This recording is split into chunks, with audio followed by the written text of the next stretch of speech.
vsega poslovanja. Svet Evropske centralne banke bo po pričakovanjih trgov danes že sedmič zvišal glavne obrestne mere na evrskem območju. Dvig naj bi bil tokrat sicer nižji kot na zadnjih 6 sejah.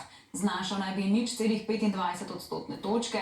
Kljub umiritvi dinamike bi se s tem nadaljeval rekorden niz zaostrovanja denarne politike. O tem, zakaj se obrestne mere zvišajo, pa zdaj Saša Kajncem. Saša, najprej, kaj vpliva na spremembo obrestnih mer?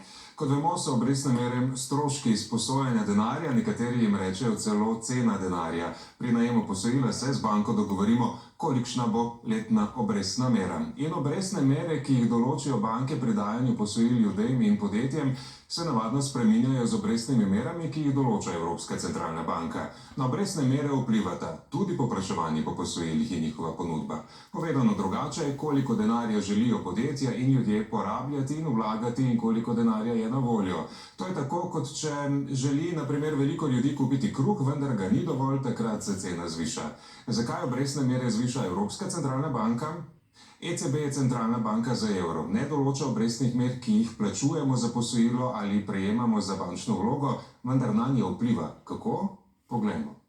Glavne obrestne mere na evrskem območju Evropska centralna banka zvišuje, ker želi brzdati inflacijo. Torej, ko je inflacija visoka, ECB dvigne obrestne mere, zadolževanje bank se tako podraži, inflacijska pričakovanja pa zmanjšajo.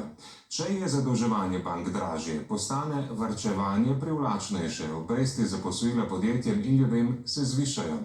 Ob manjših inflacijskih pričakovanjih na drugi strani delavci znižajo zahteve glede plač in podjetja ohranijo stabilne cene.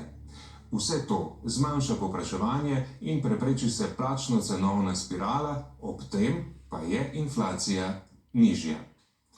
Se bodo ključne obrestne mere še naprej zviševale? Ja, pri ECB-ju pravijo, da bo to odvisno od razmer, a po pričakovanjih finančnih analitikov sta verjetno še 2 zaporedna dviga, nato pa naj bi vsaj do konca leta obrestne mere ostale enake. Saša, hvala.